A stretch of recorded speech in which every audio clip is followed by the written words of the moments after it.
After my husband Garrett abandoned me and our 3 kids to run off with his secretary, I was left scrambling to sell his precious woodworking workshop just to keep the lights on.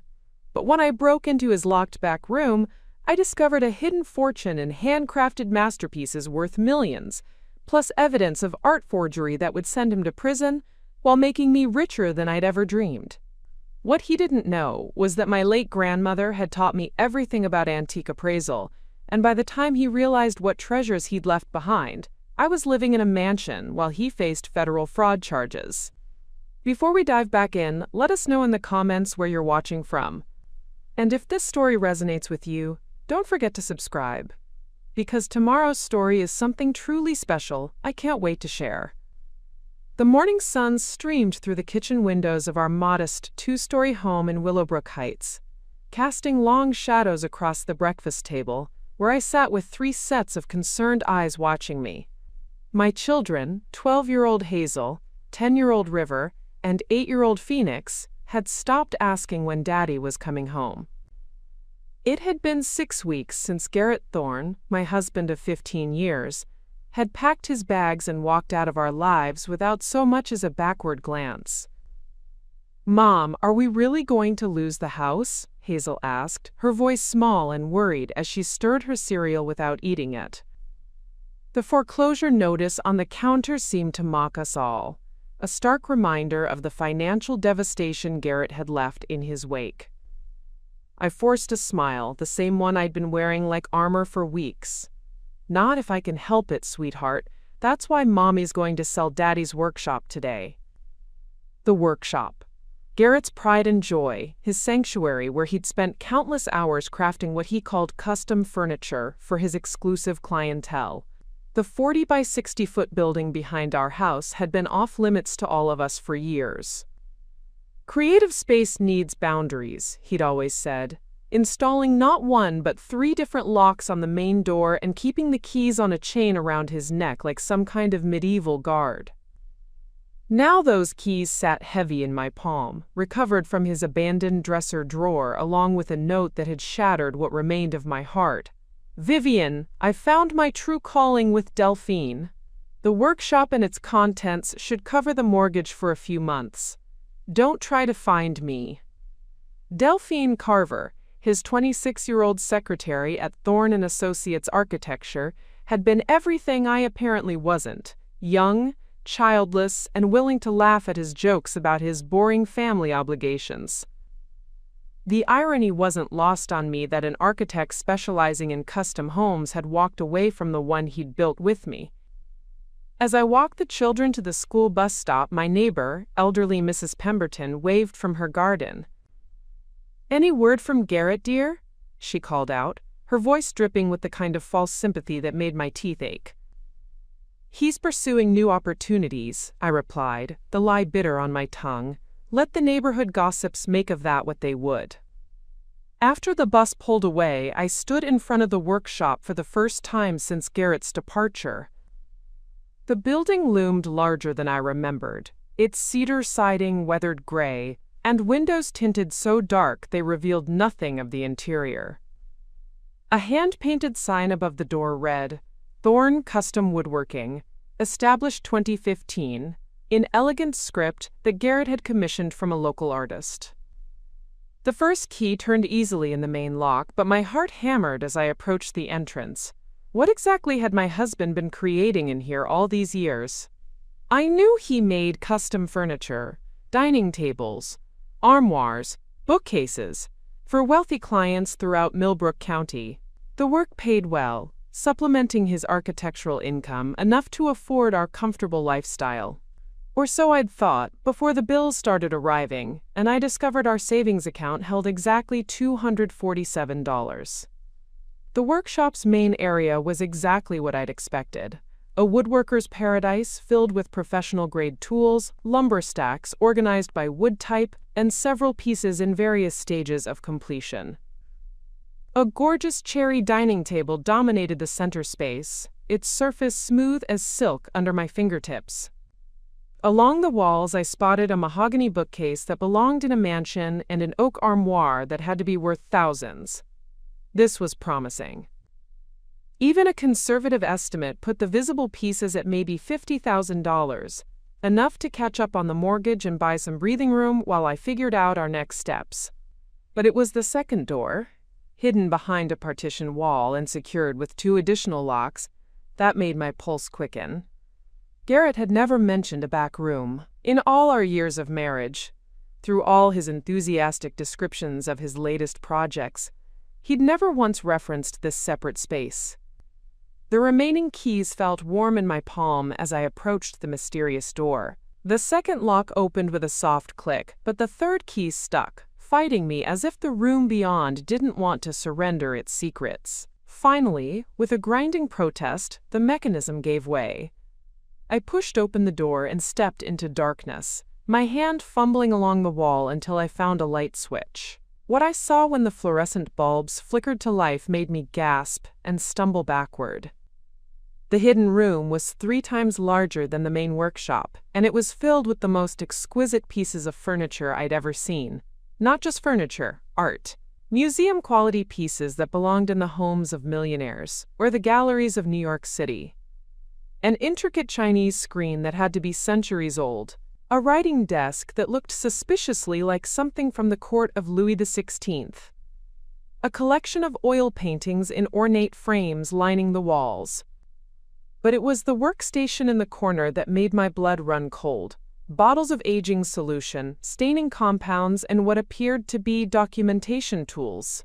Photographs of famous pieces alongside Garrett's obvious reproductions. Reference books on antique authentication. And most damning of all, a notebook filled with client names, dates, and prices that made my head spin. One entry jumped out at me. Rothschild secretary desk, 1847 original sold to Henderson for $450,000. Reproduction completed for Morrison collection, $380,000. Client believes authentic. My husband hadn't been making custom furniture. He'd been running a sophisticated art forgery operation, creating reproductions so perfect they fooled wealthy collectors into paying hundreds of thousands for fakes. And he'd walked away from millions of dollars worth of stolen art and forgeries, thinking he was leaving behind worthless wood scraps. What Garrett didn't know, what he'd never bothered to learn despite 15 years of marriage, was that my late grandmother, Esther Blackwell, had been one of the most respected antique appraisers on the East Coast. I'd spent every summer of my childhood learning to spot authentic pieces, understanding the subtle details that separated genuine antiques from clever fakes. She'd taught me to read wood grain like a book, to identify period-specific construction techniques, to spot the tiny imperfections that proved authenticity.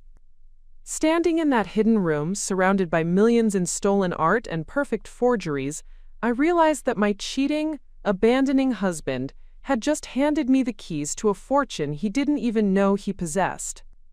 More than that, he'd given me the evidence I needed to ensure he'd never be able to hurt our family again. It took a lot of care and time to prepare and narrate this for you, so if you're enjoying it, a quick subscribe really helps and means the world to us. Alright, let's get back to it. I stood frozen in the hidden room for what felt like hours, my mind struggling to process the magnitude of what I was seeing. The notebook in my trembling hands contained 3 years' worth of transactions, each entry more staggering than the last. Garrett hadn't just been cheating on our marriage, he'd been cheating some of the wealthiest collectors in the country. My phone buzzed against my hip, jolting me back to reality. A text from our mortgage company. Final notice. Payment due in 72 hours or foreclosure proceedings begin. The irony was almost laughable. Here I stood surrounded by millions of dollars in art and antiques, while my children's home hung in the balance. But as I flipped through more pages of Garrett's meticulous records, the initial shock gave way to something far more disturbing. These weren't just forgeries. Many of the pieces were stolen originals. The Chinese screen I'd admired bore a small brass plaque reading, "On loan from the Westmont Museum of Fine Arts." The Louis XVI writing desk had documentation showing it had been missing from a private estate sale in Newport 3 months ago. Page after page revealed a systematic theft operation disguised as a high-end woodworking business. I sank into Garrett's leather chair, the weight of discovery crushing down on me. My husband wasn't just a cheating bastard who'd abandoned his family. He was a criminal who'd been using our home as a base for art theft and forgery operations. For years, while I'd been packing his lunches and kissing him goodbye, he'd been building a criminal empire right under our noses. The workshop's main door slammed shut with a bang that echoed through both rooms. My heart hammered as I heard footsteps across the wooden floor. "Vivian, you in here!" The voice made my blood freeze. Garrett. I quickly shoved the notebook into my jacket and switched off the hidden room's lights, pulling the door shut as quietly as possible. But there was no way to lock it from the inside, and no other exit. I was trapped. "I know you're here, Viv. Your car's in the driveway." His voice was closer now, right outside the main workshop. "We need to talk." I forced myself to walk calmly into the main area, hoping my face didn't betray what I'd just discovered. Garrett stood silhouetted in the doorway, but something was different about him. Gone was the confident architect who'd walked out of our lives 6 weeks ago. This man looked haggard, desperate, with dark circles under his eyes and a nervous energy that set my teeth on edge. "Garrett." I kept my voice level, though my heart was racing. "What are you doing here?" He stepped inside, closing the door behind him with deliberate care. "I came to get some tools I left behind. Delphine and I are starting fresh in Costa Rica, and I'll need to set up a new workshop." Costa Rica. That explained why he'd been so confident about disappearing without a trace. No extradition treaties for financial crimes. "How convenient," I said, crossing my arms. "Meanwhile, your children are about to lose their home because you cleaned out our accounts before you left." His face hardened. "The accounts were in my name. I earned that money. With your legitimate architecture practice, or with whatever you've really been doing in here," the words slipped out before I could stop them. Something shifted in Garrett's expression, a flash of panic quickly masked by calculated calm. "I don't know what you're implying, but this is a woodworking shop. I make custom furniture for rich clients who pay premium prices. Nothing more complicated than that." He was lying smoothly, but I could see the tension in his shoulders, the way his eyes kept darting toward the hidden room's concealed door. He was here for something specific, and it wasn't tools. "Really? Because I was just admiring some of your work. That cherry dining table is magnificent." I gestured toward the piece in the center of the room. "Must be worth quite a bit." 20,000, he said quickly. "Already sold to a client in Richmond. They're picking it up next week." Another lie. I'd seen no such transaction in his notebook. Garrett moved deeper into the workshop, his movements casual but purposeful. He was working his way toward the hidden room, trying to look like he was just browsing his old workspace. But I caught the moment when his hand slipped into his pocket and emerged with a different set of keys, ones I'd never seen before. "Actually, Vivian, I'm glad you're here. Saves me a trip to the house." He turned to face me fully, and something in his smile made my skin crawl. "There are some things in here that belong to clients. Pieces they've paid for, but haven't collected yet. I need to arrange their return." "How thoughtful of you," I said, backing toward the main door. Every instinct was screaming at me to get out of there. "I'll leave you to it." "Wait." His voice stopped me cold. "Actually, there's something we should discuss. About the kids." I turned back to him, my maternal instincts overriding my fear. "What about them?" "Delphine's pregnant." The words hit like a physical blow. "We're starting a real family, Viv. A planned family, not like—" He gestured vaguely toward the house. "Not like what we had." The casual cruelty of it, dismissing our 15 years, our 3 children, as if they'd been some kind of mistake, left me momentarily speechless. "I know this is hard," he continued, his tone taking on the patronizing edge I'd grown to hate, "but you need to face reality. I'm never coming back. You need to sell this place, downsize, maybe move back in with your parents. The kids will adjust." "You're telling me to uproot our children's entire lives because you decided to start over with your mistress?" "I'm telling you to be practical." His mask was slipping now, revealing the cold calculation underneath. You can't afford this house on your own. You have no real job skills. You've been dependent on me for 15 years. The dismissal stung because part of it was true. I'd put my career on hold to raise our children, supporting Garrett's ambitions while my own dreams gathered dust. But as I stood there, feeling the weight of his stolen notebook in my jacket pocket, I realized something had fundamentally changed in the past hour. I wasn't the same helpless woman he'd left behind 6 weeks ago. "You're right," I said quietly. "I have been dependent on you, but that's about to change." Something in my tone made him pause. For the first time since he'd arrived, Garrett looked uncertain. "What's that supposed to mean?" I smiled, feeling a surge of confidence I hadn't experienced in years. "It means you're not the only one with secrets, Garrett. And you just made a very big mistake coming back here." His face went pale. "Vivian, what are you talking about?" But I was already walking toward the door, my hand on the handle. "Enjoy your visit to the workshop. Take all the time you need to collect your things." As I stepped outside into the bright afternoon sun, I heard him call my name, but I didn't look back. I had phone calls to make, and suddenly I knew exactly who to call first. The game had changed, and Garrett had no idea he was no longer playing against the naive wife he'd left behind.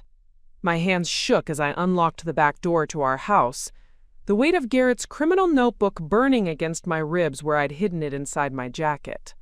Through the kitchen window, I could see him still moving around the workshop, probably accessing his hidden room now that he thought I was safely out of the way. The arrogance of the man, returning to collect evidence while assuming I'd remain the obedient, clueless wife. I pulled out my phone and stared at the screen, paralyzed by the magnitude of what I'd discovered. Who exactly do you call when you find out your husband is an international art thief? The local police seemed laughably inadequate for something this complex. The FBI felt too intimidating, too official for someone like me who'd never even gotten a speeding ticket. Then I remembered my grandmother's stories about authentication disputes, about the network of experts who helped track down stolen pieces and expose forgeries. Grandmother Esther had always spoken fondly of her colleague, Dr. Helena Ashford, who worked with insurance companies and law enforcement to recover stolen art. If she was still alive, still working. A quick internet search revealed that Dr. Ashford, now in her 70s, ran a private consulting firm specializing in art recovery and authentication. Her website showed a distinguished woman with silver hair and sharp eyes, surrounded by testimonials from museums and private collectors. More importantly, her bio mentioned 30 years of collaboration with federal investigators. I dialed her number before I could lose my nerve. "Ashford Art Recovery? This is Helena speaking." The voice was crisp, professional, with just a hint of warmth. "Dr. Ashford, my name is Vivian Thorne. I believe you knew my grandmother, Esther Blackwell?" There was a pause, then genuine pleasure crept into her voice. "Esther's granddaughter! My goodness, I haven't heard that name in years. How is dear Esther?" "She passed away 5 years ago," I said softly. "But she taught me everything she knew about antique identification. Dr. Ashford, I need your help with something very serious." "What kind of help, dear?" I took a deep breath. "I've discovered what appears to be a major art theft and forgery operation, and I don't know who to trust with this information." The warmth vanished from her voice, replaced by laser focus. "Are you in immediate danger?" "I don't think so, but the person responsible just returned unexpectedly, and I'm not sure what he's planning." "Where are you now?" "At home. The stolen pieces are in a building on my property." "Listen to me very carefully, Vivian. Do not confront this person alone. Do not let them know you've discovered anything. Can you safely photograph the pieces and any documentation you found?" My heart hammered as I looked toward the workshop. "He's in there now, but yes, I think I can manage it when he leaves." "Good. Send everything to my secure email address. I'll give you the details. I have contacts at the FBI's art crime team who specialize in exactly this type of case. But first, I need you to tell me what you've seen." For the next 20 minutes, I described everything: the hidden room, the stolen museum pieces, Garrett's meticulous records, his plan to flee to Costa Rica. Dr. Ashford asked precise questions, clearly taking detailed notes. "Vivian, what you've described sounds like a sophisticated criminal enterprise. The fact that he's planning to leave the country suggests he may already be under investigation, or at least suspects he's been discovered by someone else." A chill ran down my spine. Someone else? Art theft rings rarely operate in isolation. If your husband has been selling stolen pieces, there are buyers, middlemen, possibly other thieves involved. Some of these people are extremely dangerous when their operations are threatened. Through the window, I saw Garrett emerge from the workshop carrying a large duffel bag. He loaded it into his car, not the BMW he'd driven when he lived here, but a nondescript gray sedan I didn't recognize. Everything about his body language screamed urgency. "Dr. Ashford, he's leaving now, with a bag that definitely wasn't here when I found the room." That's concerning. He may be clearing out the most valuable or incriminating pieces. How quickly can you get back in there safely? I watched Garrett's car disappear down our street. Now I think he didn't see my car hidden behind the garage. Be very careful and photograph everything, even empty spaces where pieces might have been removed. I'm going to make some calls while you work.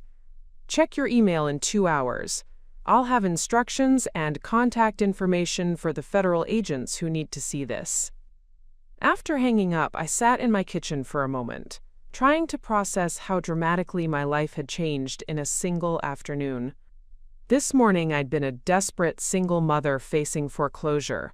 Now I was apparently a key witness in a federal art theft investigation. The workshop felt different when I returned, charged with an energy that made my skin prickle. Garrett had indeed taken several pieces from the hidden room. I could see empty spaces where the Chinese screen and 2 of the smaller paintings had been. But plenty remained, including the most damning evidence: his records, his forgery tools, and several pieces I now recognized from news articles about museum thefts. I spent the next hour methodically photographing everything from multiple angles, documenting each piece alongside Garrett's notes about its origin and sale price. The scope of his operation was staggering. Conservative estimates put the value of remaining items at over $8 million. But it was the loose papers scattered on his workbench that made my blood run cold. Shipping manifests for Costa Rica, dated for next week. A property deed for a compound outside San Jose. And most terrifying of all, insurance documents for our house listing both Garrett and me as beneficiaries on a policy I'd never seen before.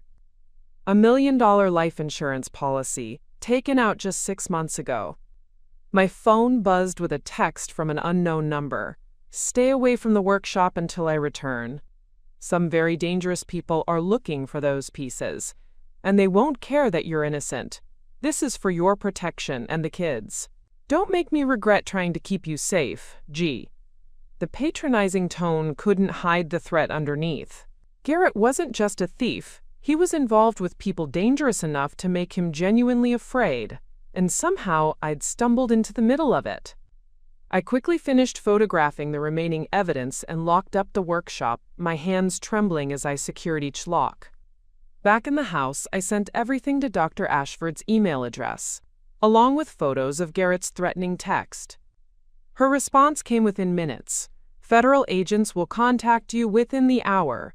Pack essentials for you and the children. You may need to relocate temporarily for your safety.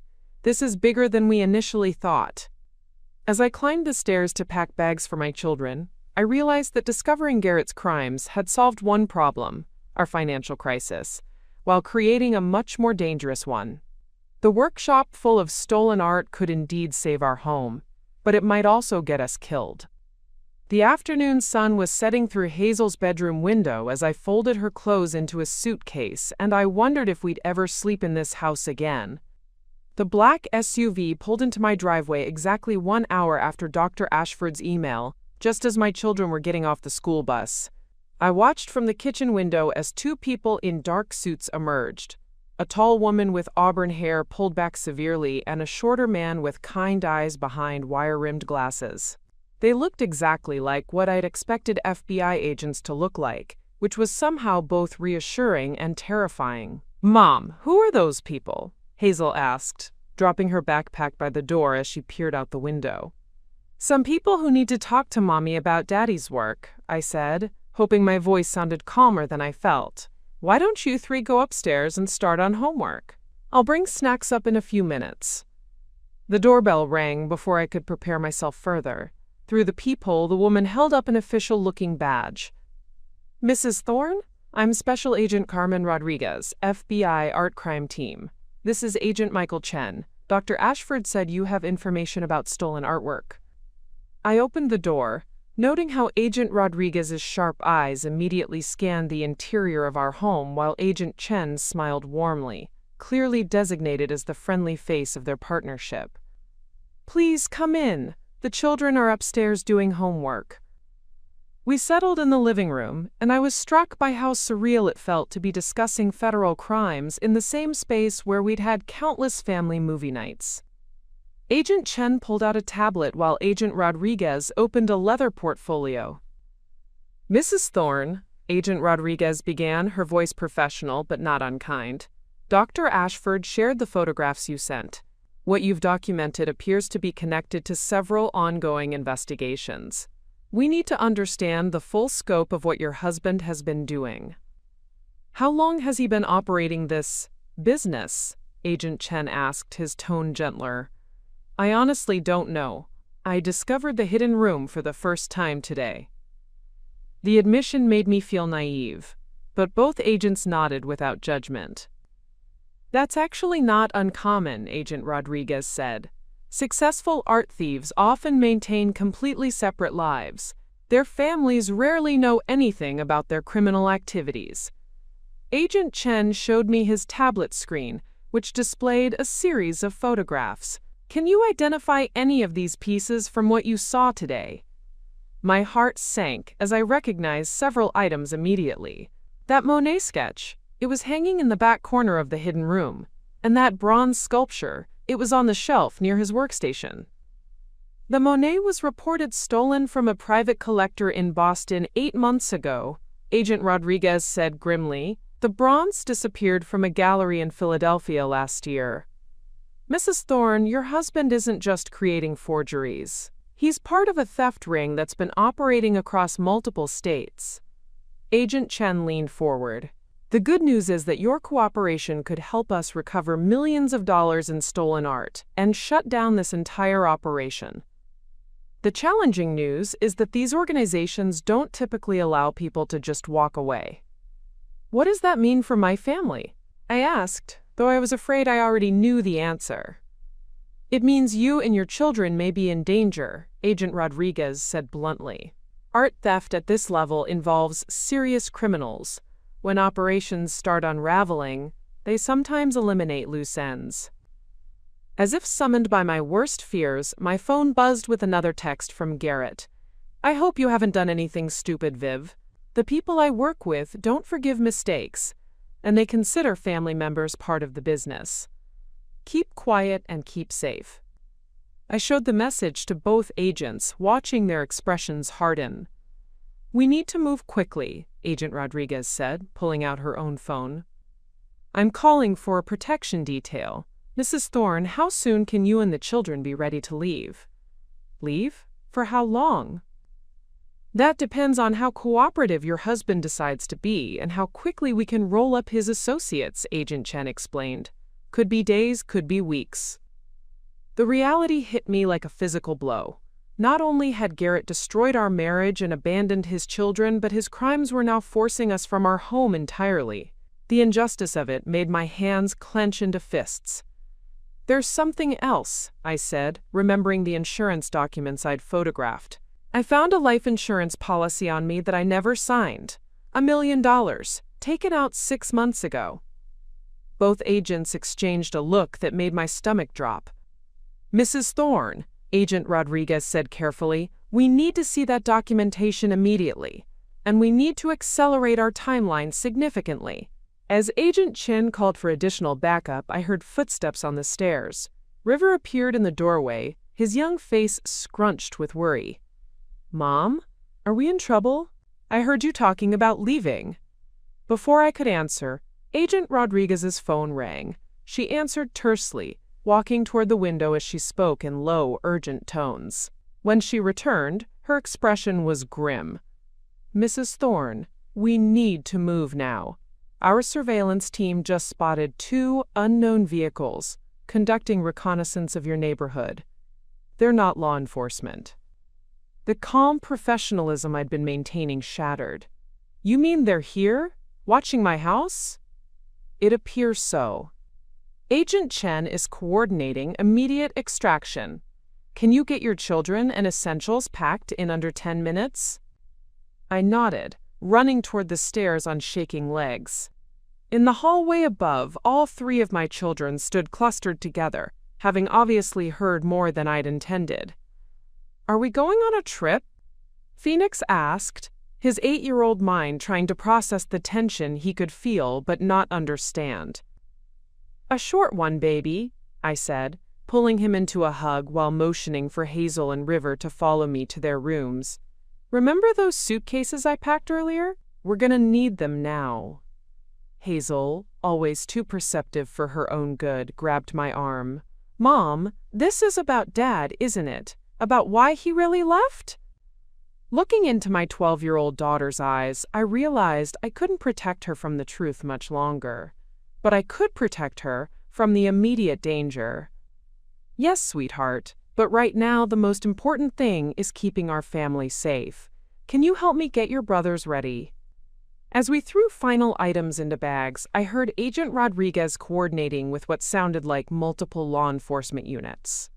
Through River's bedroom window, I caught a glimpse of a dark sedan parked across the street that definitely hadn't been there when the school bus arrived. 10 minutes later, we were loading into an unmarked van driven by a third agent, leaving behind the only home my children had ever known. As we pulled out of our driveway, I saw Agent Rodriguez speaking into her radio while pointing toward the workshop. "Where are we going?" Hazel asked from beside me, her voice small and scared. "Somewhere safe," I promised, though I had no idea where that might be or when we'd be able to come home.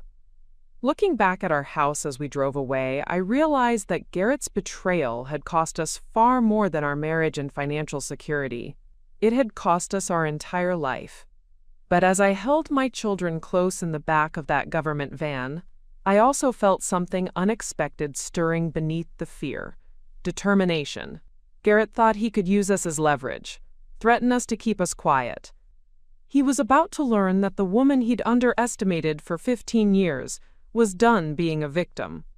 The safe house turned out to be a nondescript ranch home in a suburban development 40 minutes from Willowbrook Heights, the kind of place that screamed witness protection, with its beige siding and carefully maintained anonymity.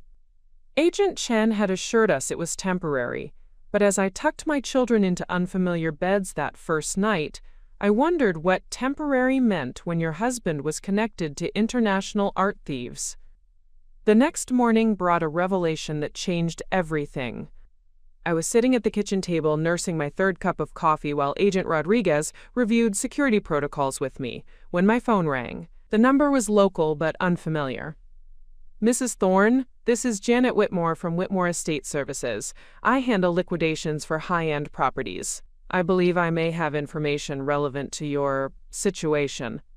Agent Rodriguez's head snapped up and she quickly activated a recording app on her tablet. "I'm sorry, I don't understand," I said carefully. "I've been following the news about art thefts in our area, and when I saw your husband's photograph this morning, I realized he's been one of my most valuable clients for the past 2 years. I think you should know what he's really been doing." The news photograph. Agent Rodriguez had warned me that the FBI's investigation was about to become public, but seeing it spelled out, my husband's face on the front page as a suspected art thief, made my stomach lurch. "What kind of client?" I managed to ask. "He's been purchasing items from estate sales under various names, always paying cash, always for pieces that seemed undervalued by the families selling them. I thought he was just a savvy collector, but now Agent Rodriguez was frantically taking notes, gesturing for me to keep the woman talking. Can you be more specific about what he purchased? Paintings, sculptures, antique furniture, always pieces that the families didn't realize were valuable. He had an excellent eye for spotting authentic works that were being sold as reproductions or family heirlooms. I estimate he spent close to $2 million with me over the past 2 years. The room seemed to tilt around me. $2 million? Mrs. Thorne, where did your husband get that kind of cash? Because he never used credit cards or bank transfers. Always cash, in neat bundles like he was some kind of criminal. After Agent Rodriguez ended the call and contacted Janet Whitmore directly to arrange an official interview, she turned to me with an expression I couldn't quite read. Mrs. Thorne, your husband hasn't just been stealing art. He's been laundering money through legitimate purchases. Probably taking stolen pieces, selling them, then using the cash to buy undervalued authentic pieces from estate sales. It's brilliant, actually. Brilliant? The word came out sharper than I intended. From a criminal perspective, he's essentially been washing dirty money through the legitimate art market, building a collection of legally purchased pieces that he could then sell anywhere in the world without raising suspicion. I felt sick. So the pieces in the workshop, some are stolen, some are legitimately purchased? Exactly, which means some of that collection legally belongs to him, and, by extension, to you as his wife. The implications hit me like a freight train. Agent Rodriguez was saying that millions of dollars worth of art in that workshop might actually be mine. But before I could fully process this information, Dr. Ashford called. Vivian, I have news. I've been working with insurance companies to identify the stolen pieces from your photographs. So far, we've confirmed 16 stolen works with a combined value of $12 million. But there's something else. I put the call on speaker so Agent Rodriguez could hear. Several of the pieces you photographed aren't on any stolen art databases. They appear to be legitimate acquisitions. Very valuable legitimate acquisitions. How valuable? Agent Rodriguez asked.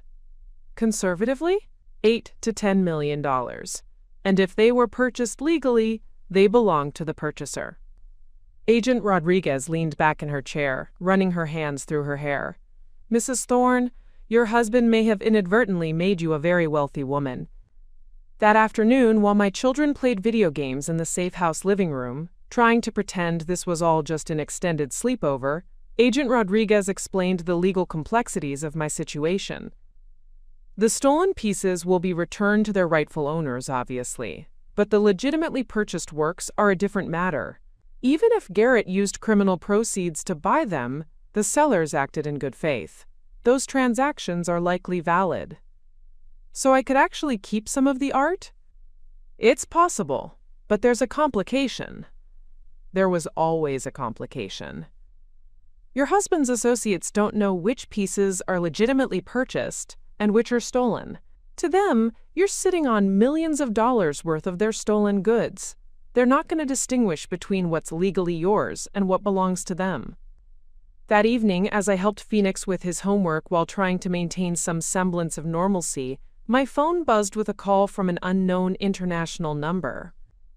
Agent Rodriguez, who had been monitoring my phone, quickly signaled for me to answer and keep the caller talking. Hello, Mrs. Thorne. The voice was cultured, with a slight accent I couldn't place. I believe your husband has something that belongs to me. I'm sorry, who is this? A business associate of Garrett's. He's been unresponsive to my attempts to contact him. I'm hoping you might be more reasonable. Agent Rodriguez was frantically typing on her laptop, presumably trying to trace the call. I don't know what you're talking about, I said, surprised by how steady my voice sounded. Mrs. Thorne, I'm not interested in playing games. Your husband has several pieces that my organization acquired for specific clients. We need those pieces returned immediately. Even if I knew what you were talking about, my husband left months ago. I have no way to contact him." There was a pause, then a chuckle that made my skin crawl. "Mrs. Thorne, I think you underestimate how resourceful we can be when it comes to motivating cooperation. You have 3 beautiful children." The threat was subtle but unmistakable. Agent Rodriguez was already on her radio, calling for additional security. "Are you threatening my family?" I asked, anger overriding fear. "I'm simply pointing out that uncooperative behavior tends to have consequences. You have 24 hours to contact your husband and arrange for the return of our property. If you don't, we'll be forced to take more direct action." The line went dead. Agent Rodriguez immediately began making calls, but I found myself thinking about something entirely different. The man on the phone had assumed I was helpless, that I'd panic and somehow magically produce Garrett to solve his problem. He was wrong. Sitting in that anonymous safe house, surrounded by federal agents and fearing for my children's lives, I realized something had fundamentally shifted inside me. The scared, dependent wife who had discovered the workshop yesterday was gone. In her place was a woman who had just learned she might be worth millions of dollars and had access to information that could bring down an entire criminal organization. Garrett's associates wanted their stolen art back. The FBI wanted to arrest them. I wanted justice for what had been done to my family. And I was beginning to think there might be a way to give everyone exactly what they deserved. "Agent Rodriguez," I said, as she finished coordinating additional security measures, "I want to make a deal." She looked at me with surprise. "What kind of deal?" "I want to help you catch these people, all of them." "Mrs. Thorne, that could be extremely dangerous." I thought about my children sleeping in a strange house, about the years of lies Garrett had told, about the threat I'd just received. More dangerous than sitting here waiting for them to come after my family? I don't think so. For the first time since this nightmare began, I felt like I was taking control instead of merely reacting. And it felt good. Agent Rodriguez stared at me for a long moment before shaking her head. "Mrs. Thorne, I appreciate your willingness to help, but using civilians as bait is against FBI protocol. It's too dangerous." "More dangerous than letting these people hunt my family indefinitely?" I countered. "You said yourself they don't just let people walk away from operations like this." Before she could respond, Agent Chen burst through the front door, his usually calm demeanor replaced by urgent intensity. "Carmen, we have a problem. The surveillance team at the Thorne house just reported movement in the workshop. Someone's inside right now." My heart hammered against my ribs. "Garrett?" "Negative. 2 unknown subjects appears to be a professional search operation. They're being very systematic." He turned to Agent Rodriguez. "It gets worse. We just intercepted communications indicating they're planning to expand their search to include family members." The blood drained from my face. "They're going to come after us directly." "Not if we move first," Agent Rodriguez said grimly, pulling out her phone. "I'm calling for a tactical team to secure the workshop site." While the agents coordinated their response, I found myself thinking about the phone call from Garrett's associate. 24 hours to contact my husband and return their property. But what if I could give them something better than stolen art? What if I could give them Garrett himself? "Agent Rodriguez," I interrupted her call, "what if we don't have to use me as bait? What if we can draw them out another way?" She covered her phone. "What do you mean?" "They want their stolen pieces back, right? And they think I can contact Garrett. What if I tell them I've located him and arrange a meeting?" Agent Chen frowned. "But you don't know where he is." "No, but they don't know that." "If I can convince them that Garrett's agreed to return their property in exchange for leaving my family alone, they might show up for the exchange." Agent Rodriguez finished her call and considered my proposal. "Even if that worked, which is a big if, we'd still need actual stolen art to make the exchange believable. We have the workshop full of pieces, most of which need to be returned to their rightful owners." I felt a surge of frustration. "So we let these criminals terrorize my family because we're worried about chain of custody?" "Vivian," Agent Chen said gently, "I understand your anger, but—" "Do you?" I snapped. "Do you really? Because this morning, my biggest worry was making mortgage payments. Now I'm hiding in a safe house with my children, while art thieves threaten to kill us over crimes my husband committed without my knowledge. So forgive me if I'm not concerned about following every protocol to the letter. The room fell silent. Through the window, I could see River and Phoenix playing catch in the small backyard, blissfully unaware that their lives had been turned upside down by their father's criminal activities. Agent Rodriguez's phone rang, breaking the tension. Her expression grew increasingly grim as she listened. Understood, yes, immediately. She hung up and turned to us. The tactical team found the workshop empty, but whoever was there took several high-value pieces. They also left something behind. What?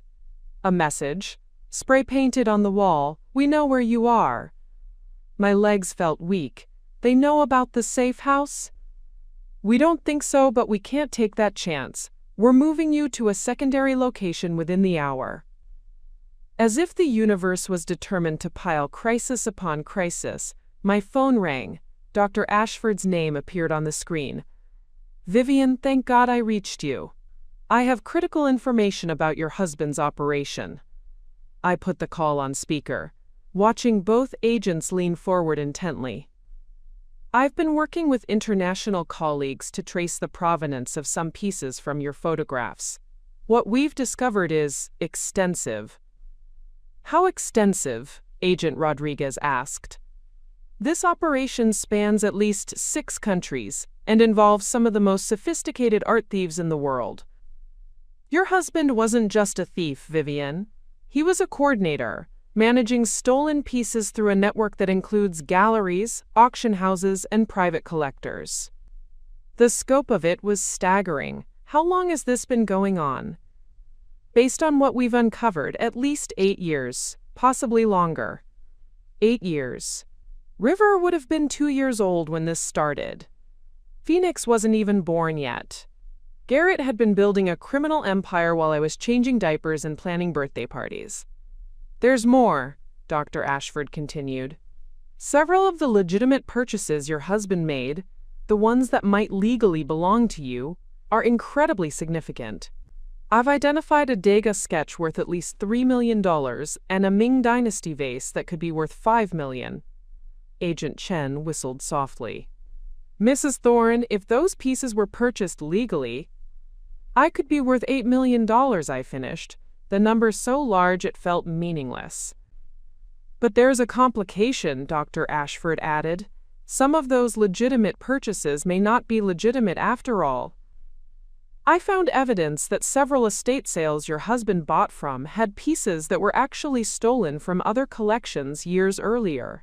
The families selling them had no idea they were dealing in stolen goods." Agent Rodriguez rubbed her temples.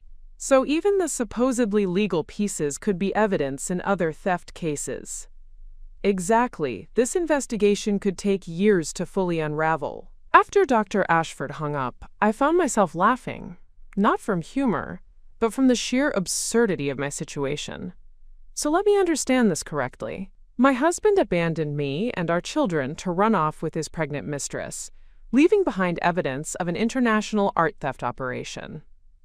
I may or may not be worth millions of dollars, depending on legal proceedings that could last for years. And in the meantime, dangerous criminals are hunting my family because they think we have their stolen property. "That's an accurate summary," Agent Chen said carefully. "And your solution is to hide us in safe houses indefinitely while you try to build cases against people who clearly have no problem threatening children." Agent Rodriguez's expression softened. "Vivian, I know this is frustrating." "It's not frustrating," I interrupted. "It's unacceptable. My children didn't ask for any of this. They deserve to have their lives back." I walked to the window, watching my boys play in the yard. Hazel sat on the porch steps, sketching in her notebook, trying to process this upheaval through art, the same way I'd always processed difficult emotions through organizing and planning. That's when the idea crystallized. "Agent Rodriguez, what if I told you I think I know how to contact Garrett?" Both agents stared at me. "What do you mean?" Delphine is pregnant, right? And they're planning to start a new life in Costa Rica. But pregnant women need medical care, especially for international travel. They can't just disappear completely, not if they want to protect the baby. Agent Chen was already pulling out his tablet. You think he'll surface for prenatal appointments? I think he's too controlling and paranoid to trust just any doctor in a foreign country. I think he'll want American doctors, at least for the major appointments. Agent Rodriguez was nodding slowly. If we can identify the medical providers, we can track them down, I finished. And once we find Garrett, we can use him to draw out his associates. For the first time since this nightmare began, I felt like we had a real plan. More importantly, I felt like I was contributing to the solution instead of just being a victim who needed protection. There's just one problem, Agent Rodriguez said. Even if we locate your husband, getting him to cooperate will be nearly impossible. He's facing decades in federal prison. I smiled grimly. Agent Rodriguez, you clearly don't understand how well I know my husband. Garrett's weakness has always been his ego. He can't resist the opportunity to prove he's smarter than everyone else. What are you suggesting? I'm suggesting we give him exactly what he wants. A chance to outsmart the FBI and protect his new family. And in doing so, he'll hand us everything we need to destroy his entire operation. The plan forming in my mind was risky, complex, and would require perfect timing. But as I watched my children playing in the yard of a safe house, displaced from their home by crimes they didn't commit, I knew I was ready to take any risk necessary to get their lives back. Garrett thought he'd left behind a helpless wife who would quietly disappear with his secrets. He was about to learn just how wrong he could be. The plan we developed over the next 48 hours was audacious in its simplicity. Agent Rodriguez had initially resisted involving me directly, but as we worked through the logistics, it became clear that my intimate knowledge of Garrett's psychology was essential to making it work. Dr. Marcus Webb, a federal forensic psychologist who specialized in white-collar criminals, arrived at the safe house on our second day to help refine the approach. A soft-spoken man in his 50s with graying temples and thoughtful eyes, he spent hours interviewing me about Garrett's personality traits, decision-making patterns, and emotional triggers. Your husband exhibits classic narcissistic traits, Dr. Webb concluded after our third session. The elaborate double life, the sense of superiority over his victims, the belief that rules don't apply to him. But narcissists have a fatal flaw. They can't resist opportunities to demonstrate their intellectual superiority. Which means what, practically speaking? Agent Chen asked.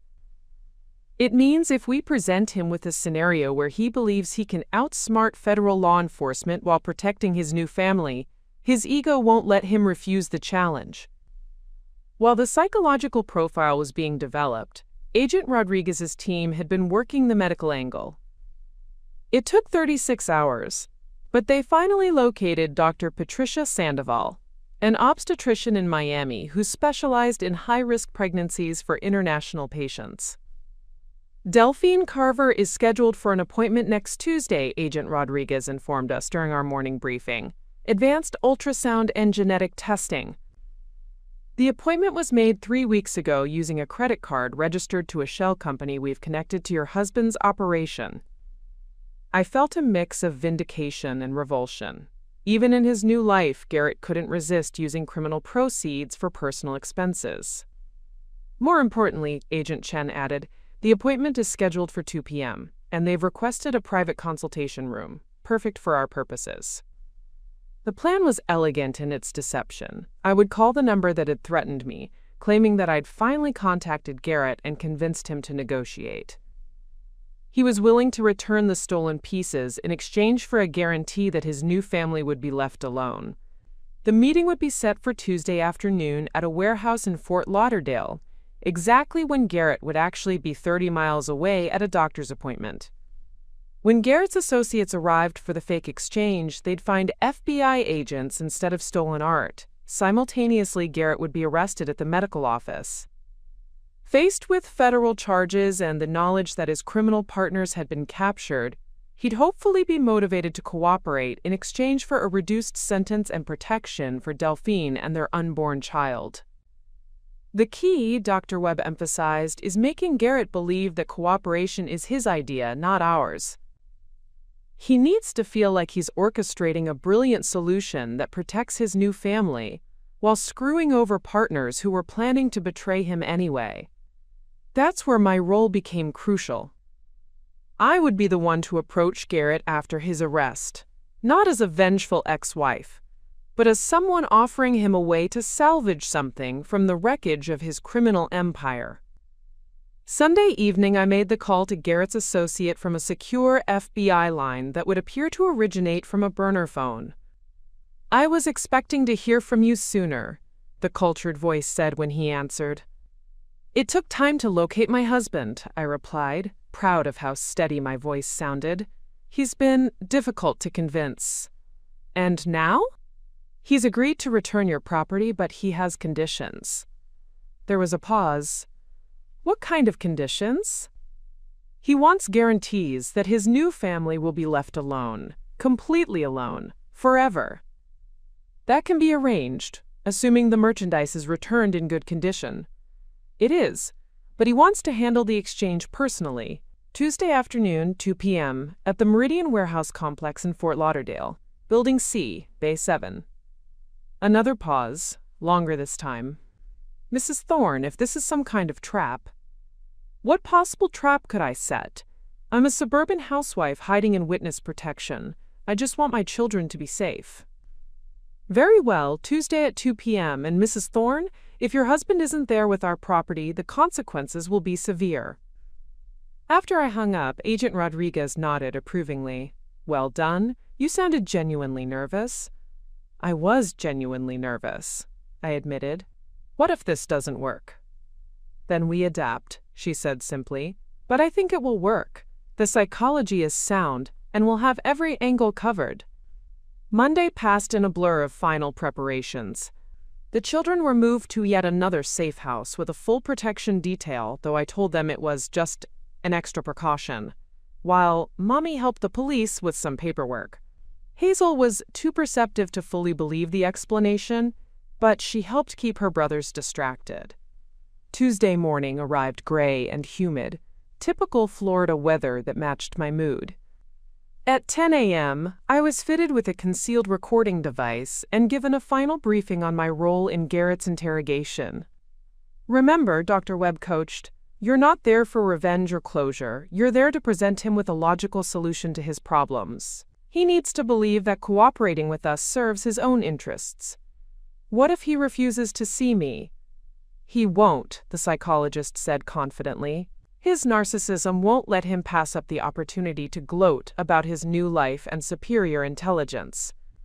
At 1:45 p.m., I sat in an unmarked van outside Dr. Sandoval's medical complex, watching through tinted windows as Agent Chen's team took positions around the building. My palms were sweating despite the air conditioning. "Target vehicles approaching," Agent Rodriguez's voice crackled through my earpiece. "Black BMW sedan, license plate matches our surveillance data." Through the van's periscope camera, I watched Garrett emerge from the driver's side. Even from a distance, I could see he looked different. Thinner, more nervous than the confident man who'd walked out of our lives. Delphine appeared next, her pregnancy clearly visible now, one hand protectively covering her rounded belly. The sight of them together should have hurt more than it did. Instead, I felt a strange detachment, as if I was watching actors in a play rather than the man I'd once planned to grow old with. "They're entering the building," Agent Chen reported. "Medical team confirms appointment check-in." 20 minutes later, Agent Rodriguez's team moved in. The arrest was swift and professional.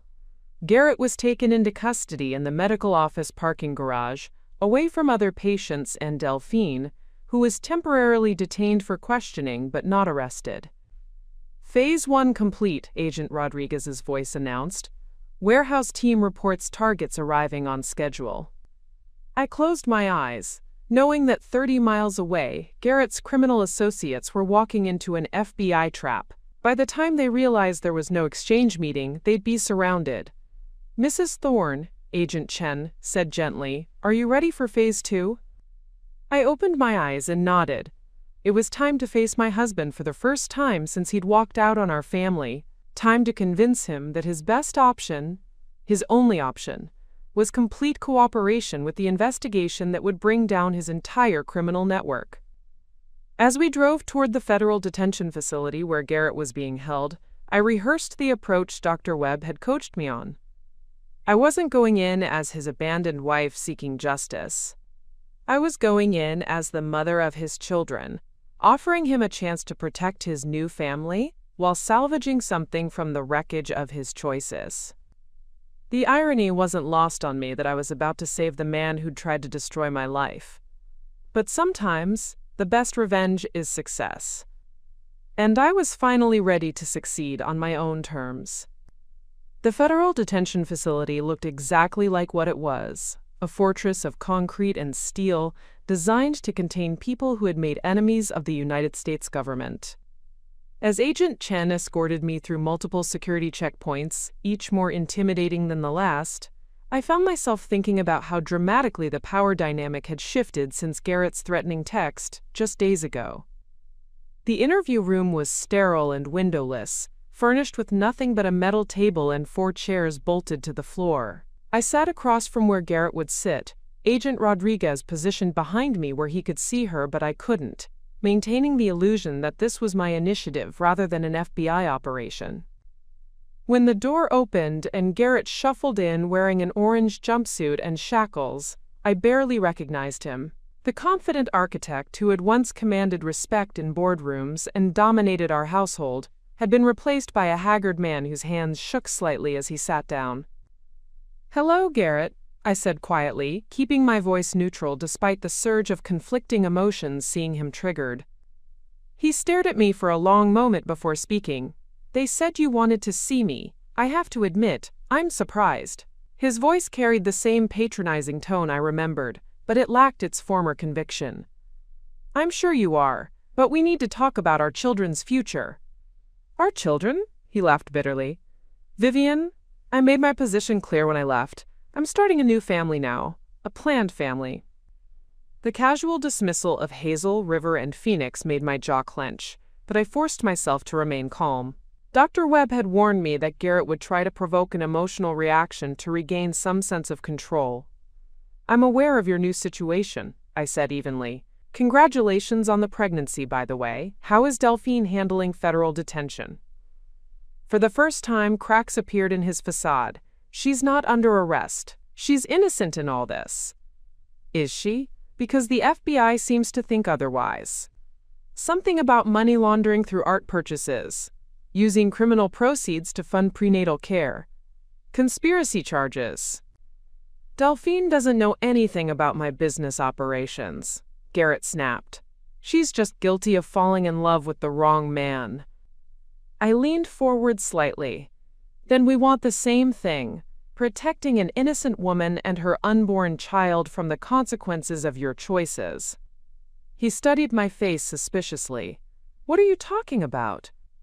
"I'm talking about the fact that your former business associates are now in federal custody, arrested while trying to recover their stolen property. I'm talking about the fact that the FBI has enough evidence to prosecute you for art theft, money laundering, fraud, and conspiracy charges that could put you away for life." Garrett's face went pale. What did you do?" "I cooperated with federal investigators to protect my children from the criminals who were threatening them because of your activities." I kept my voice steady, matter of fact. "The same criminals who are now facing decades in prison and probably wondering if they should blame you for their current predicament." "You have no idea what you've done," he whispered. "These people don't forgive. They don't forget. Even from prison they can reach." "Not if they're too busy dealing with their own legal problems," I interrupted. "And not if you provide testimony that helps put them away permanently."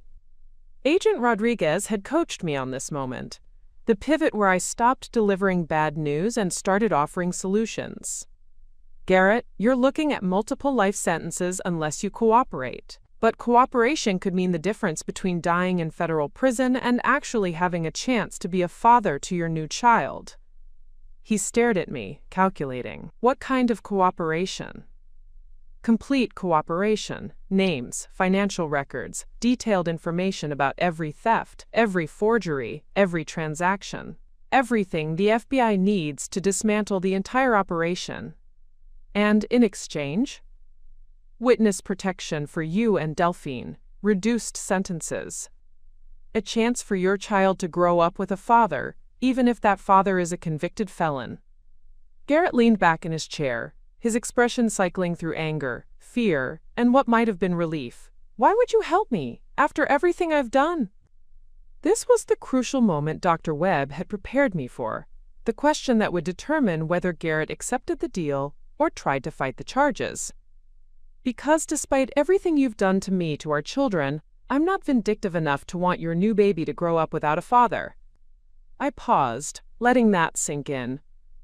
And because I've learned that the best way to protect my family is to make sure your former associates are locked away permanently. What about the art, the legitimate pieces I purchased? I allowed myself a small smile.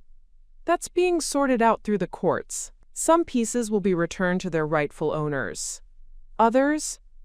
I shrugged. Let's just say that your abandoned wife may not be as financially helpless as you assumed. His eyes widened as the implication hit him. You're keeping the legally purchased pieces. The ones that were actually legally purchased, yes. It turns out that abandoning your family doesn't automatically transfer property rights to your new girlfriend. For the first time since he'd entered the room, Garrett looked genuinely shocked. How much are we talking about? Enough to ensure that our children's college educations are fully funded. Enough to pay off the house you left us struggling to keep. Enough to start over completely. Agent Rodriguez had warned me not to reveal specific dollar amounts. The ongoing investigation made exact valuations impossible, but seeing Garrett's expression as he realized the magnitude of what he'd walked away from was deeply satisfying. You can't just take my collection, he protested weakly. I'm not taking anything. I'm keeping what legally belongs to me as your spouse. The same way you kept everything in our joint accounts when you abandoned us. The parallel hit home, and I could see him struggling with the realization that his own tactics were being used against him. There's something else you should know, I continued. The FBI found evidence that some of your associates were planning to eliminate loose ends once the heat got too intense, family members included. Garrett's face went ashen. That's impossible. They wouldn't. They spray-painted a threat on our workshop wall, Garrett. They made direct threats against our children. Your former partners were planning to solve their problems by making sure no one was left alive to testify. I watched him process this information, seeing the moment when he realized that his new family was in just as much danger as his old one. So here's the reality, I said, leaning forward. You can cooperate fully with the FBI, help them build cases that will keep these people locked up forever, and have a chance at a reduced sentence in minimum security where you might actually survive to meet your new child. Or you can try to fight the charges, probably lose, definitely serve life sentences in maximum security, and spend every day wondering if today is the day your former partners decide to send a message about the consequences of betrayal. Garrett stared at the table for a long moment. When he looked up, the arrogant man who had walked out on our family was gone, replaced by someone who finally understood that he was completely out of options. If I cooperate, he said quietly, what happens to Delphine and the baby? Witness protection, new identities, a chance to start over somewhere safe. And our children? Hazel, River, Phoenix? For a moment, I saw a flicker of the man I'd once thought I'd married. They'll be safe. The people threatening them will be in prison, and their financial future will be secure. He nodded slowly. I want to speak to my lawyer about the terms. Of course. But Garrett? I stood up, preparing to leave. Don't take too long to decide. The FBI's offer won't stay on the table forever, and your former partners are probably already working on legal strategies that involve blaming everything on you. As Agent Rodriguez escorted me out of the detention facility, I felt a strange sense of closure. Not the dramatic confrontation I'd sometimes imagined, but something better. The satisfaction of knowing that I'd played a crucial role in ensuring justice would be served. Garrett would cooperate. His ego wouldn't let him accept being the fall guy for his partner's crimes, and his fear for Delphine and their baby would override any remaining loyalty to his criminal associates. The man who had emptied our accounts and abandoned our family was about to hand law enforcement everything they needed to dismantle an international art theft operation. And I would finally be free to build the life my children deserved. The first guests arrived at our Millbrook estate precisely at 8 o'clock, their luxury vehicles winding up the circular driveway toward the Georgian mansion that had been my grandmother's wedding gift to us 8 years earlier. From the grand foyer, I watched Mayor Thompson and his wife emerge from their black Mercedes, followed closely by Patricia Carlisle in her signature silver Bentley. Each arrival represented another witness to what would unfold over the next 4 hours. The ballroom had been transformed into a winter wonderland of crystal and silver, with towering floral arrangements that had cost more than most people's monthly salaries. A jazz quartet played sophisticated standards from a small stage near the French doors that led to our snow-dusted gardens. Everything was perfect, elegant, and completely normal, the ideal backdrop for the systematic destruction of my husband's world. Damien moved through the crowd with his usual confident charm, accepting congratulations on another successful year for Hamilton and Associates, completely unaware that he was presiding over his own professional funeral. He wore the navy blue Tom Ford tuxedo I had given him for our 5th anniversary, and he looked every inch the successful architect and businessman that our guests believed him to be. Cassandra had arrived fashionably late at 9:15, stunning in a red silk gown that I recognized from the Nordstrom receipt I'd found among our corporate expenses. She moved through the party with practiced ease, chatting with clients and municipal officials as if she were already a senior partner rather than an executive assistant conducting an affair with her married boss. The audacity of her performance was almost admirable. "Victoria, darling, what a spectacular evening," Patricia Carlisle said as she approached me near the champagne station. "You and Damien have outdone yourselves once again. The whole county will be talking about this party for months." "Thank you, Patricia. I hope it will indeed be memorable." I smiled, knowing that my words carried a meaning she couldn't possibly understand yet. As the evening progressed, I found myself moving through familiar social rhythms with a strange sense of detachment. Conversations about upcoming projects that would soon be under different management. Toasts to partnerships that would be dissolved within hours. Compliments on our beautiful home that would soon be solely mine again. At 11:30, I excused myself from a conversation with County Commissioner Wild and made my way to Damien's study, where Harrison Whitmore was waiting with a small team of legal assistants. They had entered through the service entrance an hour earlier, and everything was prepared for the midnight transition of power. "Are you ready, Victoria?" Harrison asked, his expression grave but determined. I nodded, feeling surprisingly calm despite the magnitude of what we were about to execute. "All the documentation is complete?" "Everything. The evidence of financial malfeasance, the breach of fiduciary duty findings, the emergency corporate resolutions. It's all been prepared according to the legal framework we established. At 12:01 a.m., you'll have complete operational control of Hamilton and Associates, and Mr. Hamilton will be legally prohibited from making any business decisions without your written authorization." The timing was crucial. While our guests celebrated the arrival of the new year, I would be signing documents that would strip Damien of everything he thought he controlled. By the time the champagne finished bubbling, he would be nothing more than an employee in the company he believed he owned. At 11:55, I returned to the ballroom and moved to the small stage where the jazz quartet had been playing. The microphone felt surprisingly light in my hand as I tapped it gently, drawing the attention of our 200 guests. "Ladies and gentlemen, if I could have your attention for just a moment." The conversations gradually quieted as all eyes turned toward me. As we prepare to welcome the new year, Damien and I wanted to take a moment to reflect on everything we've accomplished together and to share some exciting news about the future of Hamilton and Associates. Damien looked up from his conversation with Martin Rivers, clearly surprised that I was making an announcement he hadn't prepared. But he smiled and began moving toward the stage, probably assuming I was about to introduce some brief remarks from him. This past year has been one of tremendous growth and success for our firm, I continued, my voice carrying clearly across the silent ballroom.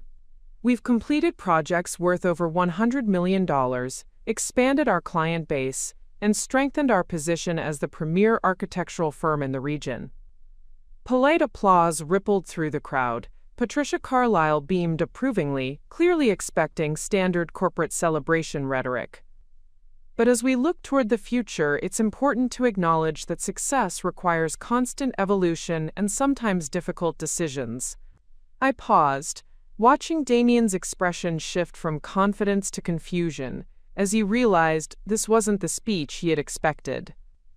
Which is why I'm pleased to announce that beginning January 1st, Hamilton and Associates will be operating under new management structure. After careful consideration and legal review, the board has determined that the company requires fresh leadership to achieve its full potential. The murmur that went through the crowd was louder now, more uncertain. Several guests glanced toward Damien, who had stopped moving toward the stage and was staring at me with dawning alarm. Effective at midnight tonight, I will be assuming the role of Chief Executive Officer and Managing Principal of Hamilton and Associates, with full operational authority over all business decisions, client relationships, and personnel matters. The silence that followed was deafening. 200 of the region's most influential people stood frozen, trying to process what they had just heard. Damien's face had gone completely white, his mouth opening and closing soundlessly. This transition reflects the company's need to align operational control with actual ownership and financial responsibility, I continued, my voice never wavering. As the primary investor and majority stakeholder in Hamilton and Associates, I believe this change will better serve our clients and ensure the continued success of our firm. Mayor Thompson was the first to break the stunned silence, beginning to applaud slowly. Patricia Carlisle joined him, followed by others who were sophisticated enough to recognize a corporate coup when they witnessed one. Within moments, the entire ballroom was applauding. What they now understood was my Declaration of Independence. But I wasn't finished. I should also mention that as part of this reorganization, we'll be implementing new policies regarding the use of corporate resources and the appropriate boundaries between personal and professional relationships. Effective immediately, any employee found to have violated these standards will face termination. Cassandra, who had been standing near the bar, went visibly pale as the implications became clear. Several guests followed my gaze toward her, and I watched her realize that her affair with Damien hadn't been as secret as they had believed. Now, I said, raising my champagne flute, let's toast to new beginnings, honest partnerships, and the kind of success that comes from building on solid foundations rather than shifting sand. The countdown to midnight began as I descended from the stage, champagne glass still raised. 10, 9, 8. Damien finally broke from his paralysis and began pushing through the crowd toward me. 7, 6, 5. Cassandra was already moving toward the exit, clearly understanding that her employment had just been terminated in the most public way possible. 4, 3, 2, 1. Happy New Year, the crowd shouted in unison as confetti fell from the ceiling and the jazz quartet launched into Auld Lang Syne. At exactly 12:01 a.m., as our guests embraced and celebrated around us, Harrison appeared at my elbow with a leather portfolio containing the documents that would formalize everything I had just announced. I signed each page methodically while chaos swirled around me, legally cementing my complete control over the business empire that had always been mine. Damien finally reached me as I was signing the last document, his face a mask of rage and disbelief. "Victoria, what the hell do you think you're doing? You can't just—" "I can, and I have," I interrupted calmly, handing the completed paperwork back to Harrison. "As of 60 seconds ago, You are no longer authorized to make any decisions regarding Hamilton and Associates. Your access to corporate accounts has been suspended, your management authority has been revoked, and your employment status is under review, pending a full investigation of your misuse of company resources." "This is insane," he hissed, leaning closer so our conversation wouldn't be overheard by the celebrating guests. "You're destroying everything we built together." "No, Damien, I'm reclaiming everything I built and you tried to steal." I smiled, the same gracious smile I had worn throughout 8 years of marriage. But now it carried an entirely different meaning. "You should probably call an attorney. And you might want to start looking for new accommodations, since the house is in my name as well." As Damien stood there, speechless for perhaps the first time in our relationship, I turned back to our guests, who were still celebrating what they now understood was my complete victory. Patricia Carlisle approached with her husband, both of them wearing expressions of profound respect. "Victoria," Patricia said quietly, "that was the most impressive display of strategic planning I've witnessed in 30 years of business. Your grandmother would be very proud." She was right. Eleanor Whitmore had always taught me that true power wasn't about making noise or throwing tantrums. It was about controlling the foundation and being patient enough to wait for the perfect moment to assert that control. As the last guests departed in the early hours of January 1st, I stood alone in the ballroom that had served as the stage for my liberation. Damien had left with Cassandra around 1:30, both of them understanding that their presence was no longer welcome in my home or my company. The caterers were cleaning up the remnants of what had been a perfect party, and soon the house would be quiet again. But the silence would be different now. For the first time in 8 years, it would be the silence of complete autonomy, of absolute control over my own life and business.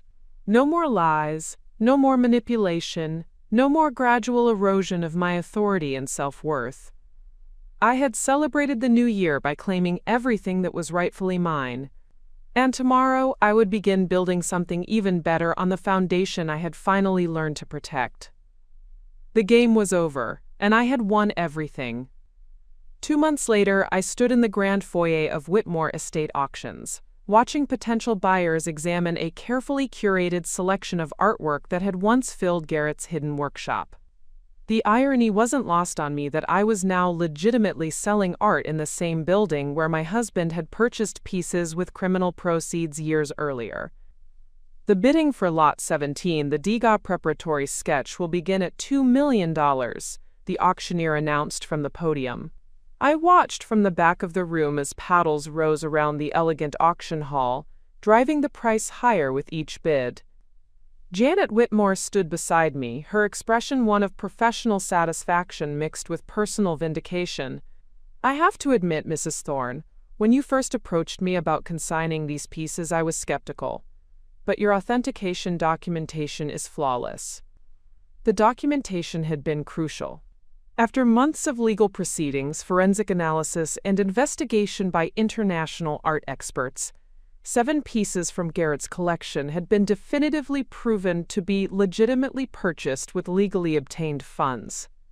The Degas sketch, the Ming Dynasty vase, a small Monet oil study, and 4 other significant works were legally mine to dispose of as I saw fit. Lot 17 sells for $4.2 million, the auctioneer announced, bringing scattered applause from the audience. I felt a quiet thrill of satisfaction, not just at the astronomical price, but at what it represented. Each sale was another step toward complete independence, another nail in the coffin of my dependence on anyone else for my family's security. My phone buzzed with a text from Tracy, who was watching the children while I attended the auction. "River wants to know if you're buying a castle with all your art money." I told him castles don't have good Wi-Fi. Hazel rolled her eyes. "Phoenix is building a fort out of couch cushions and declaring himself king of the living room." The normalcy of the message made me smile. After months of safe houses, federal protection, and legal proceedings, my children were finally able to just be children again. We'd moved into a beautiful colonial home in Millbrook Heights, not far from our old neighborhood, but in a gated community with excellent security. The children had adjusted to their new school with surprising resilience, and Phoenix had even made friends with a boy next door who shared his passion for elaborate backyard construction projects. The final lot of the evening, the Ming Dynasty ceremonial vase, is estimated to sell for between $3 and $5 million, the auctioneer continued. Dr. Ashford appeared at my elbow, having flown in from Boston specifically for tonight's auction. "Your grandmother would be so proud," she said quietly. "Not just of the financial outcome, but of how you've handled this entire situation." The investigation had concluded 3 weeks ago with a series of guilty pleas and lengthy sentences. Garrett's cooperation had been as complete as promised, providing federal prosecutors with enough evidence to dismantle what they called the most sophisticated art theft operation in U.S. history. His former associates, including the man who had threatened my family, received sentences ranging from 20 to 40 years. Garrett himself had been sentenced to 12 years in federal prison, with the possibility of parole in 8. Delphine had received 3 years probation after cooperating with authorities and demonstrating that her involvement had been minimal. They were both in witness protection now, somewhere in the American Midwest, raising their daughter under new identities. I felt nothing but relief when I thought about them. The anger and betrayal had faded, replaced by gratitude that their cooperation had ensured my children's safety and a genuine hope that their daughter would grow up without the shadow of her father's crimes. Lot 19 sells for $5.7 million, the auctioneer announced. The auction house erupted in sustained applause. Janet Whitmore was beaming as she calculated her commission, but I was thinking about more practical matters.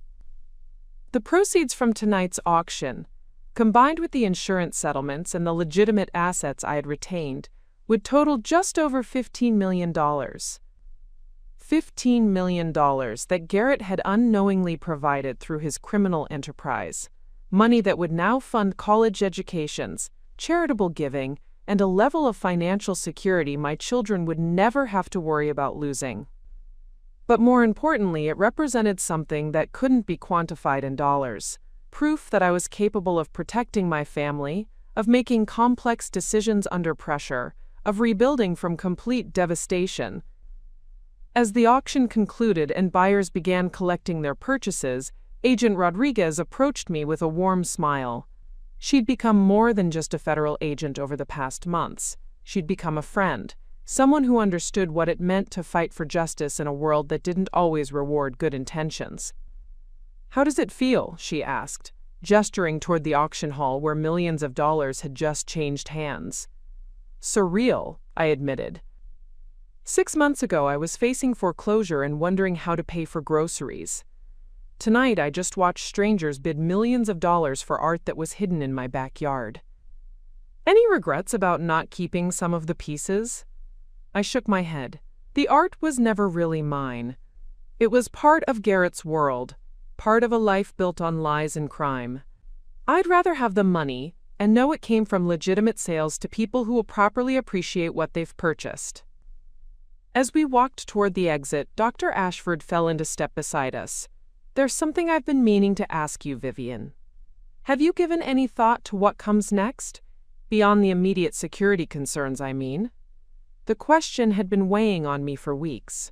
Financial security was wonderful, but it wasn't a life plan. My children needed more than just a wealthy mother. They needed a mother with purpose, with goals that extended beyond protecting them from their father's legacy. "Actually, I have," I said, surprising myself with the certainty in my voice. "I'm thinking about starting a foundation, something that helps families who've been victimized by financial crimes. People who find themselves in situations like mine, betrayed by someone they trusted, facing legal complexities they don't understand, needing protection from criminals they never knew existed." Agent Rodriguez nodded approvingly. "There's definitely a need for that kind of support. The system isn't designed for civilians who get caught up in federal investigations through no fault of their own." "Exactly." I learned so much about navigating these situations, about working with law enforcement, about protecting assets and children simultaneously. Maybe that knowledge could help other people who find themselves in similar circumstances. As we reached the parking garage, I realized that the foundation idea wasn't just about helping others. It was about transforming my experience from something that happened to me into something I could use to help others. It was about taking control of the narrative, ensuring that Garrett's betrayal became the catalyst for something positive, rather than just a traumatic chapter in my family's history. My phone rang as I reached my car. Hazel's name appeared on the screen. "Mom, when are you coming home? River and Phoenix fell asleep during movie night, and I want to hear about the auction before I go to bed." "On my way now, sweetheart. And yes, we can definitely afford that art camp you wanted to attend this summer." I could hear her smile through the phone. "Cool. Drive safe, okay? We love you." As I drove through the quiet streets toward home, toward my children who were safe and secure and sleeping peacefully in beds they would never have to worry about losing, I reflected on how completely my life had transformed. Garrett had emptied our accounts thinking he was taking everything that mattered. What he'd actually done was force me to discover resources I never knew I possessed. Not just financial resources, but personal ones. Strength, intelligence, the ability to make complex decisions under pressure, and most importantly, the capacity to protect my family no matter what threats we faced. The workshop that I'd entered as a desperate wife looking to sell furniture had become the foundation of a new life built on my own terms. The secret Garrett never knew wasn't just about my grandmother's expertise or the value of his stolen art. The secret was that I was far stronger than either of us had ever realized. And unlike his criminal fortune, this was wealth that could never be stolen, emptied, or taken away.